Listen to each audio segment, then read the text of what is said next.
The warning signal from New Haven Colony had stopped working 6 hours ago.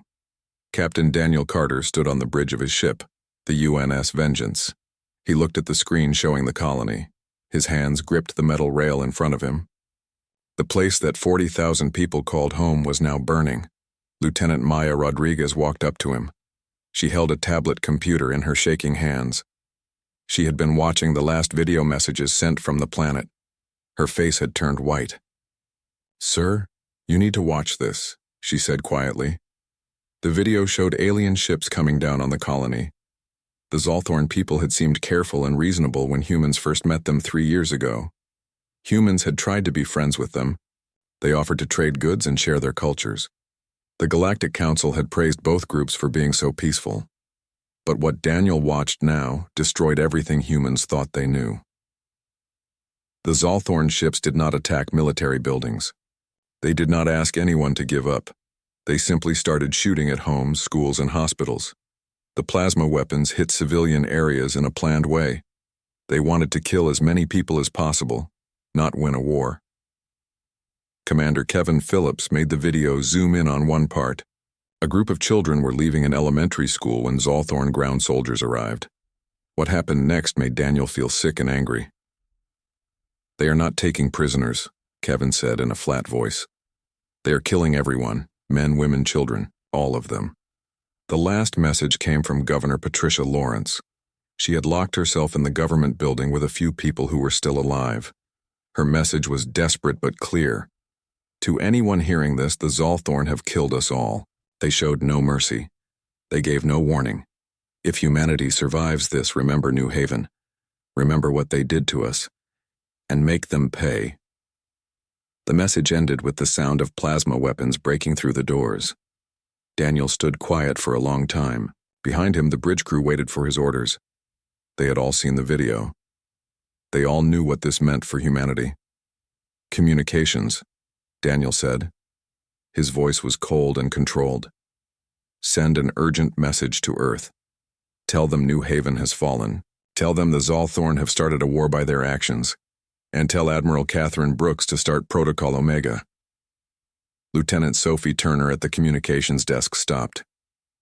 "Sir, Protocol Omega has never been used. It needs approval from all the leaders of the Security Council. They will approve it," Daniel replied. His eyes never left the screen showing the burning colony. "When they see what I am sending them, they will approve it in 1 hour. Protocol Omega. The backup plan that military leaders made after humans first met hostile aliens hundreds of years ago. A plan that had been improved and kept secret from the Galactic Council. A plan that showed everything humanity could become when pushed too far. Navigation. Set our path to the Zalthorn home system," Daniel ordered. "Maximum speed. I want to be there before their attack ships can go back." Commander Stephen Baker at the navigation desk turned around. "Sir, that is deep in Zalthorn space. We would be all alone." "Not alone," Daniel said in a hard voice. Angry. As the ship engines powered up, Daniel opened the secret files on Protocol Omega. The other species in the galaxy believed humanity was strong because of its peaceful nature. They thought humans always wanted to talk and make deals. They were about to learn the truth. Humanity's real strength was not its diplomacy. It was its ability to use controlled violence when talking failed. For hundreds of years, humans had studied warfare with great focus. Every war, every battle, every new way to fight had been written down, studied, and made better. The Zalthorn had just reminded humanity why it spent so much time preparing for war while hoping for peace. "Message sent to Earth, sir," Sophie reported. "Admiral Brooks wants to talk on a secure channel." The Admiral's face appeared on the screen. She was a veteran who had fought in 3 colonial wars. She was a woman who had fought when humanity was still finding its place among the stars. Her face looked like it was carved from stone. "I have watched the video from New Haven," she said without any greeting. "The Security Council has approved Protocol Omega. All restrictions are lifted. You have full power to fight this war by any means needed." She paused. For the first time, emotion showed through her military bearing. "Make them regret it, Daniel. Make them regret ever hearing the word human." "Understood, Admiral," Daniel replied. The Zolthorn wanted to see humanity without its mask of mercy. They are about to get what they asked for. The channel closed. Daniel turned to face his crew. They were watching him, waiting for the orders that would define not just this mission, but maybe humanity's future in the galaxy. Listen carefully, Daniel said to everyone on the bridge. What we are about to do will change everything. For 200 years, humanity has tried to be peaceful. We wanted to believe we could leave our violent past behind on Earth. We wanted to prove we were civilized, that we could live among the stars without war. He pointed at the screen showing New Haven burning. The Zolthorn have shown us that the galaxy is not as civilized as we hoped. They murdered 40,000 of our people. Not soldiers, not people who chose to fight. Families, teachers, doctors, children. Maya wiped tears from her eyes but stood straight. Kevin's hands were tight fists. Sophie had stopped breathing. Stephen stared at the navigation screen. We tried mercy. Daniel continued. We tried diplomacy. We tried to be the better species, and they answered with mass murder. So now we show them what humans really are when you push us too far. We show them that mercy was a choice, not a weakness, and they just made us choose differently. He pulled up a tactical display showing the Zolthorn home system. This is not about revenge. This is about making sure no one ever does this to humanity again. We are going to their home. We are going to destroy their military. And we are going to show the entire galaxy what happens when someone mistakes our kindness for weakness. Kevin spoke up. Sir, intelligence reports say the Zolthorn have 900 warships in their home system. We are just one ship. Daniel smiled, but there was no humor in it. We are not alone, Commander. Check long-range sensors. The rest of the fleet is already on its way. Stephen pulled up the sensor data and his eyes went wide. Sir, I am reading 300 human ships emerging from quantum space. 300. I did not know we had that many warships. The Galactic Council did not know either, Daniel said. We built them in secret shipyards far from Earth. We hoped we would never need them. But our ancestors taught us a hard lesson. Peace is wonderful, but only if you have the strength to defend it. The Zolthorn are about to learn that lesson too. The Vengeance moved through space toward the Zolthorn home system. Behind it, 300 warships followed in perfect formation. Each ship carried weapons that the Galactic Council had never seen. Each crew member knew what they were fighting for. 40,000 ghosts from New Haven demanded justice. The galaxy was about to see humanity drop its mask of mercy, and what they would find underneath would change everything forever. The Galactic Council meeting room on Unity Station was full of noise and confusion. Ambassador Laura Bennett stood at the human section podium. Her hands gripped the edges as she faced the leaders from 43 different alien species. News about New Haven had reached everyone in the galaxy. The news about humanity declaring total war against the Zolthorn Empire had reached them too. Chancellor Theron of the Vaxian Collective rose from his seat. His crystal body made rainbow patterns with the chamber lights. He had been one of humanity's strongest supporters when humans joined the Council.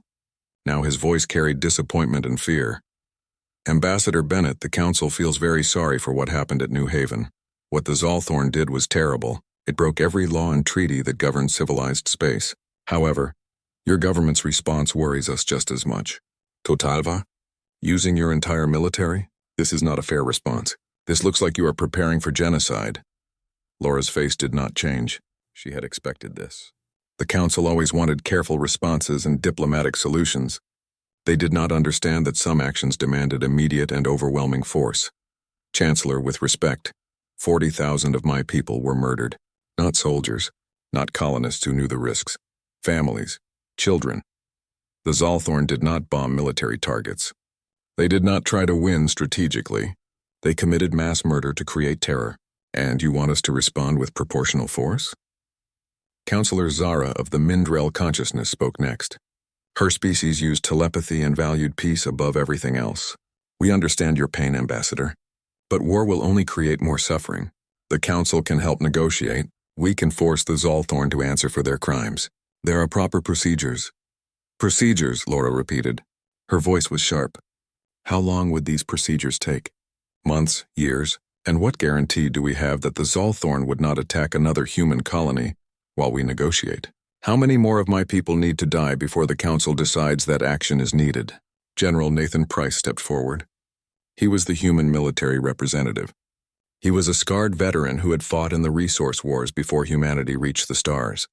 His presence alone made the room feel colder. The Council needs to understand something about humanity, Nathan said calmly. We came to the stars hoping we had left our violent nature behind. We really tried to be the peaceful species you wanted us to be. We compromised. We negotiated. We worked very hard to fit into your civilized galaxy. He pulled up a holographic display showing Earth's military history. Thousands of years of fighting appeared. Ancient tribal warfare to global conflicts that almost destroyed the planet. Then the decades of rebuilding. The development of fusion power. The first colony ships. The careful rebuilding of society around cooperation instead of conquest. We made ourselves peaceful, Nathan continued, but we never forgot how to fight. We could not afford to forget, because we knew deep down that the galaxy might not be as enlightened as it claimed to be. And now the Zolthorn have proven us right. Chancellor Theron's crystal form flickered with worry. General, are you threatening the Council?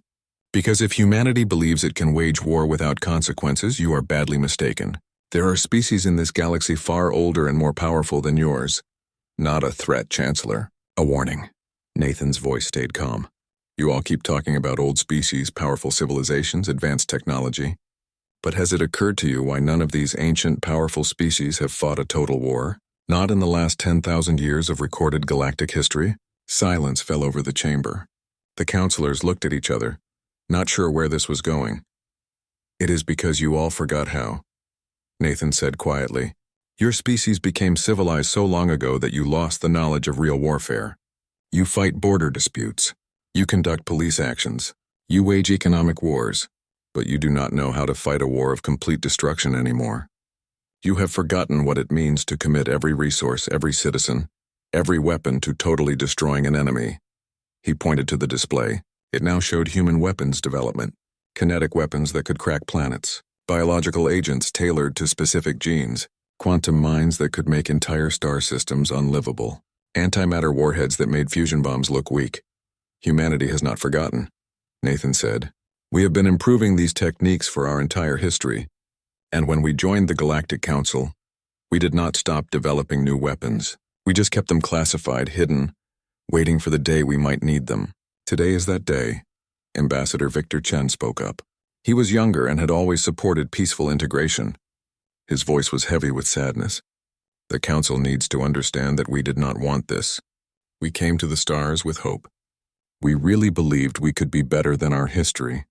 But the Zolthorn have reminded us of a hard truth our ancestors learned long ago. What truth is that? Counselor Zara asked. That peace only works when both sides want it, Victor replied.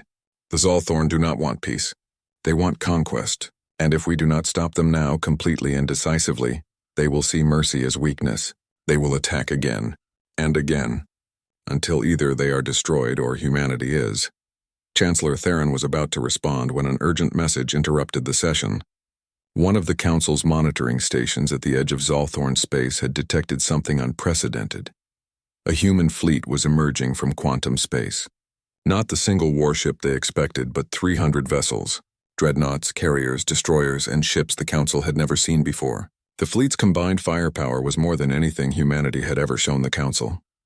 Impossible, Theron breathed. He stared at the tactical display. Our intelligence said humanity had perhaps 100 ships capable of deep space combat. Where did these come from? From the shipyards we built in the far reaches of our home system, Laura said quietly. The ones your inspectors never looked for because you assumed we were being honest about our military capacity. We were honest about everything else, Chancellor, but we learned a long time ago that showing all your strength in a dangerous galaxy is a good way to get conquered. The fleet was moving toward Zolthorn Prime, the homeworld of the species that had murdered New Haven, and it was moving fast. Ambassador Bennett, Theron said urgently, you must recall that fleet. If humanity attacks the Zolthorn homeworld, you will be committing the same crime they did. The Council cannot allow this. Laura turned to face him fully. For the first time, he saw the absolute conviction in her eyes. Chancellor, with all due respect, the Council does not have a military capable of stopping us. You have spent 10,000 years building a civilization based on diplomacy and trade. We have spent that same time learning how to kill efficiently. The math is not complicated. Then you are proving that humanity is no better than the Zolthorn, Counselor Zara said sadly. No, Nathan said. We are proving that we are worse. Because unlike the Zolthorn, we know exactly what we are doing and why. They attacked out of arrogance and cruelty. We are responding out of cold, calculated necessity. There is a difference. The chamber erupted in arguments. Species took sides. Alliances broke apart in real time.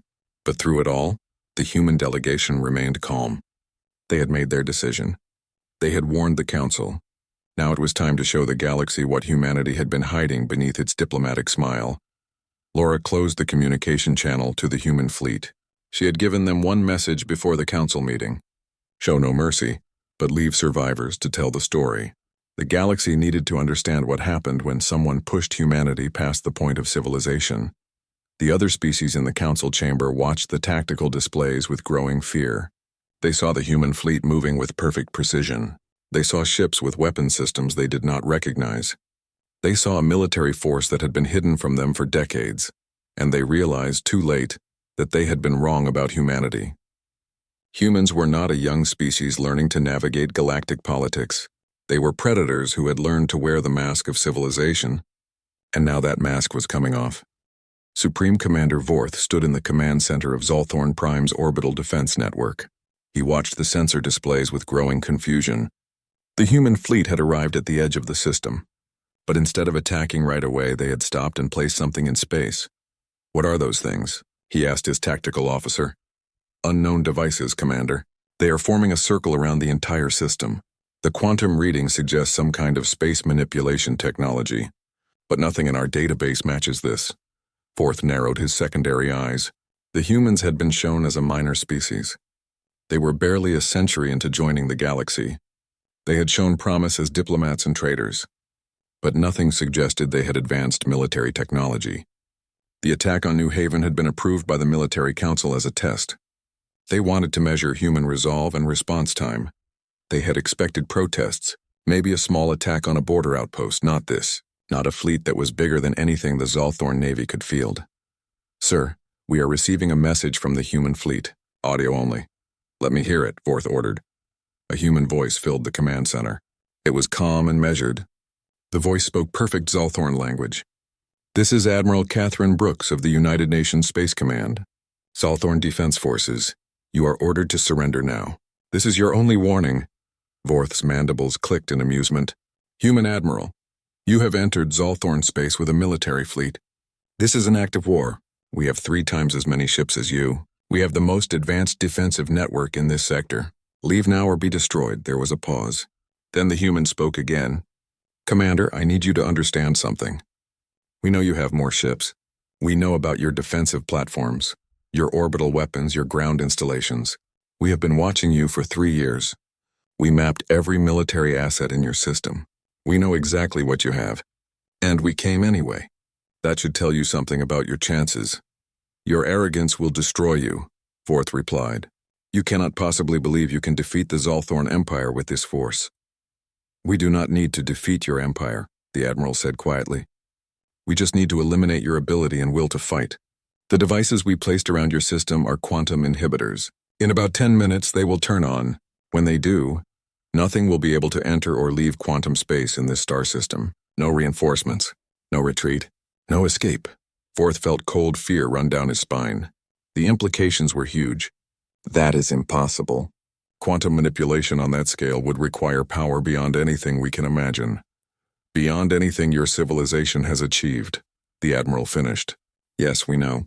Humanity learned a long time ago that the most effective weapons are the ones your enemy does not believe exist. You have 10 minutes to evacuate your civilians and surrender your military forces. We will let your evacuation ships leave safely. After that, anyone in a military vessel or installation will be considered a combatant. And if we refuse? Vorth demanded. Then you will learn why humans have been studying war for 10,000 years while your species was studying poetry.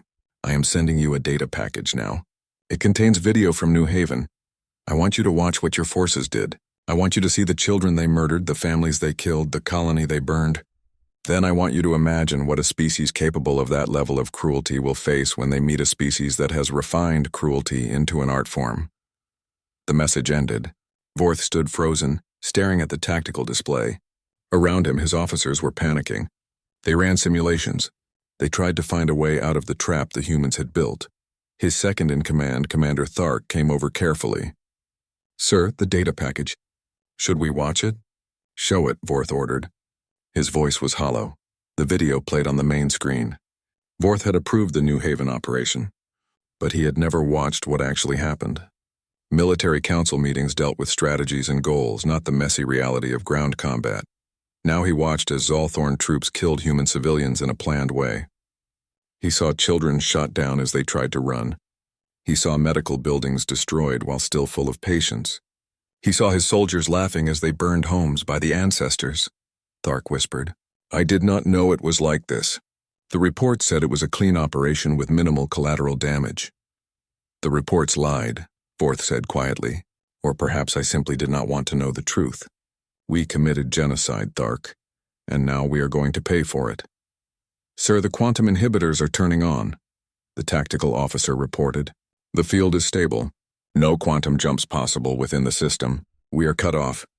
Vorth looked at the fleet numbers. 300 human ships against 900 Zolthorn vessels. By normal math, the Zolthorn should win. But nothing about this situation was normal. "Open a channel to all Zolthorn forces," he ordered. "This is Supreme Commander Vorth. All civilians are to evacuate immediately using regular speed vessels. Military personnel are to prepare for defensive operations. Show these humans what Zolthorn warriors can do." The 10 minutes passed. The human fleet began to move. Vorth realized with horror that he had made a terrible mistake. The ships did not charge in with weapons firing wildly.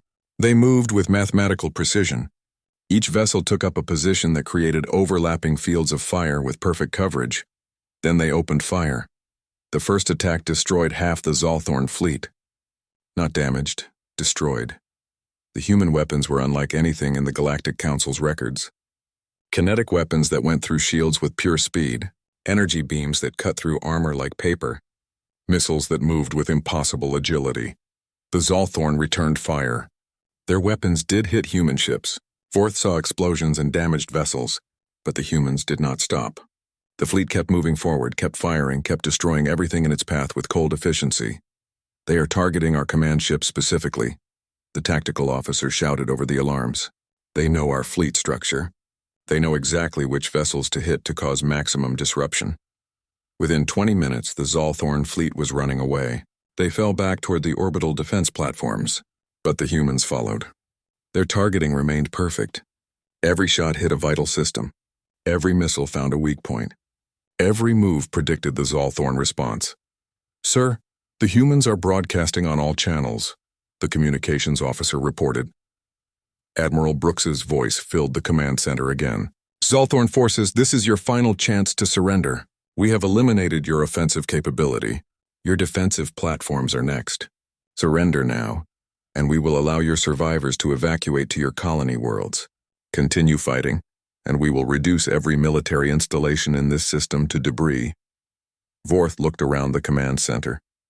His officers were bleeding, dying, working frantically to keep the failing systems running. Through the windows, he could see the orbital platforms being destroyed one by one. The Zolthorn had been wrong about humanity. So very wrong. They were not a minor species learning to fight among the stars. They were predators wearing the mask of civilization. And the Zolthorn had given them a reason to take that mask off. "Signal all remaining forces," Vorth said quietly. "We surrender. May the ancestors forgive us for what we have done." The battle for Zolthorn Prime was over. It had lasted 6 hours. The Zolthorn military, once considered one of the most powerful in the sector, lay in ruins. And the galaxy would never look at humanity the same way again. 3 days after the Battle of Zolthorn Prime, the Galactic Council met again in emergency session. Every species in the galaxy had watched the battle through monitoring stations and probe data.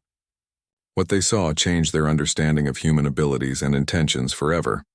Ambassador Laura Bennett stood at the podium again. But this time the chamber was silent. No one interrupted. No one challenged. The council members simply waited to hear what humanity would do next. Honorable members of the Galactic Council, Laura began. Her voice was calm and professional. 3 days ago, human forces fought the Zalthorn military in their home system. The battle lasted 6 hours. The Zalthorn lost about 800 warships, 300 orbital platforms, and 12 ground military complexes. Human casualties were 43 vessels damaged and 11 destroyed. 1,500 crew members gave their lives in this operation. She paused, letting the numbers sink in. The Zalthorn had been considered one of the most powerful military forces in the sector. Humanity had taken them apart in less than a day. I know many of you are worried about human intentions going forward. You are wondering if we will become the next great threat to galactic peace. You are calculating which alliances you need to form to contain us. You are redesigning your own military forces to counter what you learned about our capabilities. Laura's expression softened slightly. I want to address those concerns directly. Humanity does not seek conquest. We did not come to the stars to build an empire. We really want to be part of this galactic community, to trade, to share knowledge, to grow alongside other species. However, she continued, her voice hardening, what happened at New Haven cannot and will not be tolerated. The Zalthorn murdered 40,000 human civilians without warning, without reason, without mercy. They violated every law that governs civilized warfare, and we responded with overwhelming force, not out of revenge but out of necessity. Admiral Catherine Brooks appeared on a secondary screen. She was transmitting from the occupation zone around Zalthorn Prime. Let me explain what we found in the Zalthorn files, she said. The attack on New Haven was not random. It was a test. The Zalthorn Military Council wanted to see how humanity would respond to mass casualties.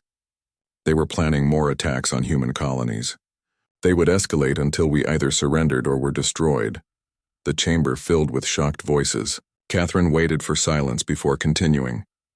They targeted New Haven specifically because it was isolated, poorly defended, and full of civilians. They wanted to break our will to resist. What they did not understand was that humans do not break that way. We do not surrender because you hurt us. We do not negotiate with terrorists and murderers. We eliminate them. Laura took over again. The Council needs to understand humanity's position going forward. We will follow every treaty we signed. We will respect territory boundaries. We will engage in fair trade and honest diplomacy.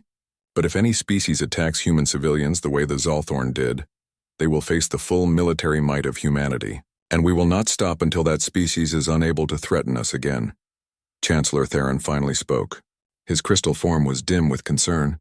Ambassador, you are basically saying that humanity will act as judge, jury, and executioner whenever you think it necessary. How is that different from the tyranny the Council was formed to prevent?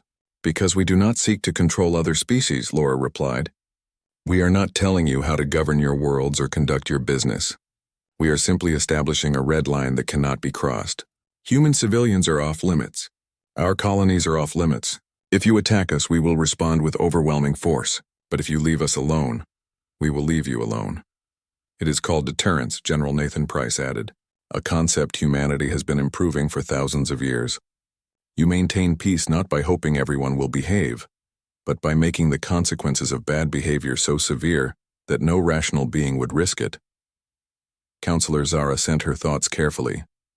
But General, does not this approach guarantee an arms race? Every species will now feel forced to match human military capacity. Possibly, Nathan admitted. But consider the alternative. Without a real deterrent, species like the Zalthorn will continue to prey on weaker neighbors. The Council's diplomatic approach failed to prevent the New Haven massacre. It probably would not have prevented future attacks either. Sometimes peace requires the threat of overwhelming violence. Laura pulled up a holographic display showing the Zalthorn surrender terms. Let me be clear about what we have done to the Zalthorn Empire. We destroyed their military. We occupied their homeworld. We seized their weapons manufacturing. But we have not harmed their civilians. We have not bombed their cities. We have not executed their government officials. She let that sink in. We could have done all those things. Given what they did to New Haven, many humans wanted us to. But we chose restraint because we are not monsters. We are not the Zalthorn. We understand the difference between military targets and civilian populations. The Zalthorn will be allowed to rebuild, Catherine added from her transmission. under human supervision with strict limits on military capacity. Their citizens will be free to live their lives, practice their culture, govern themselves. But they will never again have the ability to threaten human colonies or any other species. That is the deal. Ambassador Victor Chen stood up. He had been quiet until now. The Council should also know that humanity is offering a security guarantee to any species that wants it. If you enter into a mutual defense agreement with us, human forces will respond to attacks on your colonies just as we responded to the attack on New Haven. We are not asking for tribute or territory. We are offering protection in exchange for alliance. The implications were huge. Humanity was basically offering to become the galaxy's military power, the enforcer that the Council had never had. Some species would see it as salvation, others would see it as a trap. Chancellor Theron thought carefully. Ambassador Bennett, the Council must discuss these proposals. But I must ask, what guarantee do we have that humanity will not abuse this power? What stops you from becoming conquerors once you have built this network of alliances? Laura smiled sadly. Nothing stops us, Chancellor. Nothing except our own nature and values. You have seen what we are capable of when pushed. You have seen how efficiently we can destroy. Now you have to decide if you trust that we will use that power responsibly. She paused, then added, but consider this. Humanity had nuclear weapons for 200 years before we reached the stars. Weapons capable of destroying our own planet many times over. We never used them after the first demonstration. We learned to live with that power, to control it, to make it a deterrent rather than a tool of conquest. That is what we are offering the galaxy now. Not conquest, not tyranny. Just the peace that comes from knowing that attacking civilians will result in swift and overwhelming response. The session ended without a formal vote. The Council needed time to process what humanity had revealed, to recalculate the political map of the galaxy, but as the delegates left, Laura knew that everything had changed. Humanity had dropped its mask of mercy, and beneath that mask the galaxy had found not monsters but something perhaps more frightening, a species that understood violence so well it had learned exactly when and how to use it for maximum effect. The other species watched as humanity offered protection. They saw the destroyed Zalthorn fleet, they saw the occupied homeworld. They saw civilians being treated fairly while military forces were dismantled, and they had to make a choice. Trust humanity to be the guardians they claimed to be, or face the galaxy alone, knowing that somewhere out there was a species capable of destroying entire fleets in hours, a species that had been hiding its true strength for decades, a species that had just proven it would use that strength when pushed. Over the next few weeks, 37 species signed defense agreements with humanity. They chose protection over uncertainty. They chose the known threat over the unknown dangers of the galaxy. And with each signature, humanity's role as the galaxy's reluctant guardian became more solid. The mask was off. The galaxy had seen what humanity truly was, and now they had to learn to live with it. 6 months after the Battle of Zalthorn Prime, Captain Daniel Carter stood on the observation deck of Unity Station. He watched ships from a dozen species arrive for the signing ceremony. The Galactic Council had spent half a year debating and negotiating. They had finally accepted the new reality of human military power. Lieutenant Maya Rodriguez joined him. She held a tablet with the final casualty reports from New Haven. They had finally finished identifying everyone. 43,217 humans had died in the massacre. She had memorized that number. They all had. Governor Lawrence would have been proud, Maya said quietly. She was talking about the governor who had sent the final message from New Haven. The peace agreements they are signing today happened because of her message. Daniel nodded. The Humanity Defense Initiative, as the new security system was called, had been approved by 37 species. Each member agreed to specific limits on military aggression, especially against civilian populations. In exchange, humanity guaranteed their protection against threats. Do you think it will work? Maya asked. Keeping the peace through the threat of overwhelming force? It worked on Earth, Daniel replied. After the resource wars, when every major nation had the ability to destroy civilization, we went 200 years without a major conflict. Not because everyone became peaceful, but because the cost of war became too high. Mutually assured destruction is a powerful motivator. Commander Kevin Phillips came over to them. His face showed worry. Sir, you should see this. The Zalthorn delegation has arrived. They are requesting to speak with you specifically. Daniel felt a cold weight in his stomach. The Zalthorn were attending as observers. Their military was still under human supervision, but this was the first time any Zalthorn official had requested direct contact with human military personnel since the surrender. "Where are they?" Daniel asked. "Conference room 7. They came with minimal security, just their ambassador and 2 aides." Daniel walked to the conference room. Maya and Kevin followed behind.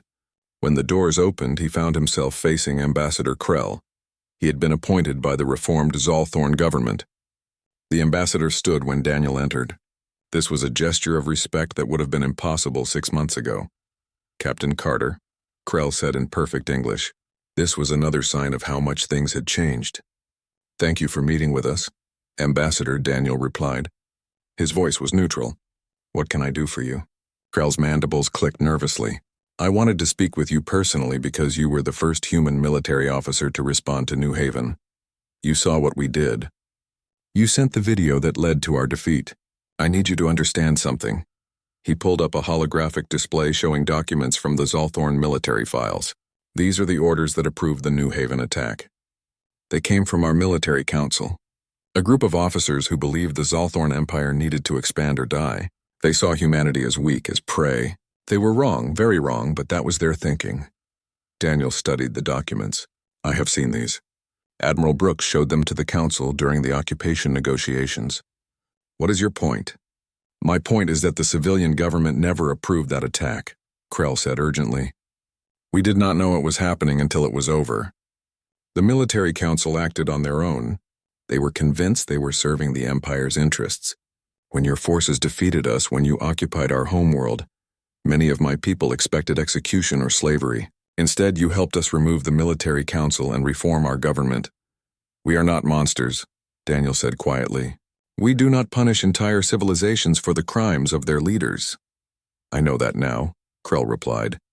"And that is why I am here. The Zalthorn people want to formally apologize for New Haven.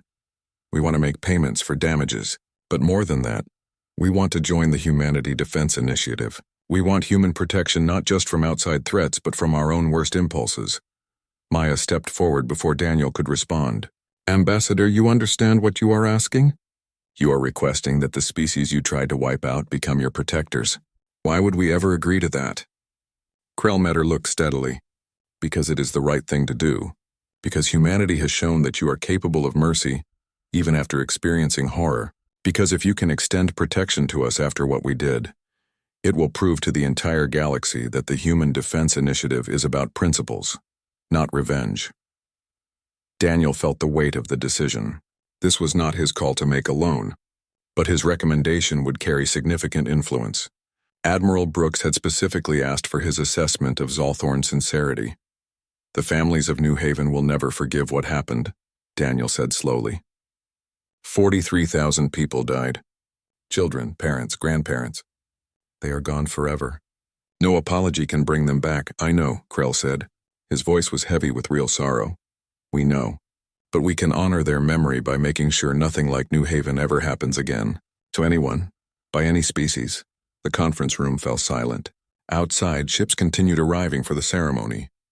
Representatives from dozens of species coming together to accept a new reality. Humanity had become the galaxy's reluctant guardian. "I will recommend to Admiral Brooks that we accept your application," Daniel finally said. "But there will be conditions.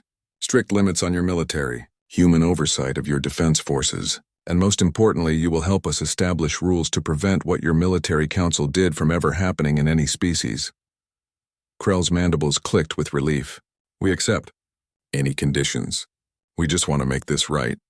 As the Zalthorn delegation left, Kevin turned to Daniel with a questioning look. "Sir, do you really think this is wise? Protecting the species that murdered New Haven?" "I think it is necessary," Daniel replied. "If we only protect species we like, we are no better than the empires humans fought on Earth. The whole point of the Human Defense Initiative is to create a galaxy where civilians are safe regardless of politics or history. That has to include the Zalthorn, even if it hurts." Maya pulled up a message on her tablet. "Sir, Admiral Brooks is beginning the ceremony. She is asking if you will represent New Haven at the memorial." Daniel straightened his uniform. "Let us go then. Time to show the galaxy what we are building here." The main council chamber had been changed for the occasion. A memorial wall showed the names of all 43,000 New Haven victims. Representatives from 37 species stood watching. It was a moment of unity never seen before in galactic history. Admiral Catherine Brooks stood at the podium. Her uniform had the new symbol of the Human Defense Command. Today we gather not to celebrate war but to affirm peace. The Humanity Defense Initiative represents a commitment by dozens of species to protect civilian populations, to limit military aggression, and to hold accountable those who violate these principles. She pointed to the memorial wall. We do this in memory of those who died at New Haven. They were murdered because of their humanity, because they were vulnerable, because someone believed strength came from cruelty. We honor them by ensuring their deaths were not meaningless, that the galaxy learned from this tragedy. Daniel stepped forward when called. His voice carried across the chamber. I was the first human military officer to see what happened at New Haven. I watched the video of children being killed, of families being burned alive, of a colony being destroyed in a planned way. That video changed me. It changed all of us. He paused, looking at the assembled representatives. Humanity came to the stars hoping we had left our violent nature behind. We wanted to believe that diplomacy and goodwill could solve every conflict. New Haven proved us wrong. But instead of becoming monsters in response, we chose to become guardians. We dropped our mask of mercy not to reveal cruelty, but to reveal determination. The determination to ensure that what happened to our people never happens to anyone else. The ceremony ended with the signing of the formal agreements. Species after species added their signature to the rules that would govern galactic security for generations to come. And when the Zolthorn delegation stepped forward to sign as temporary members, Daniel watched with mixed emotions. The galaxy had changed. The old system of endless negotiation and careful diplomacy had failed. In its place stood a new order, one built on clear rules, swift consequences, and the understanding that peace sometimes requires the credible threat of overwhelming force. Humanity had dropped its mask of mercy. And beneath that mask, the galaxy found not the monsters they feared, but guardians who understood violence well enough to use it sparingly, warriors who fought not for conquest but for protection, a species that had learned the hardest lesson of all. That true strength is not about how much destruction you can cause, but about knowing exactly when and how much force to use. The names on the memorial wall would never be forgotten. 43,000 souls who died so that the galaxy could learn a better way. And as Daniel looked at those names one final time, he made a silent promise. Their deaths would mean something. The peace being built here would last. And anyone who tried to break it would learn what humanity was truly capable of when pushed beyond the breaking point.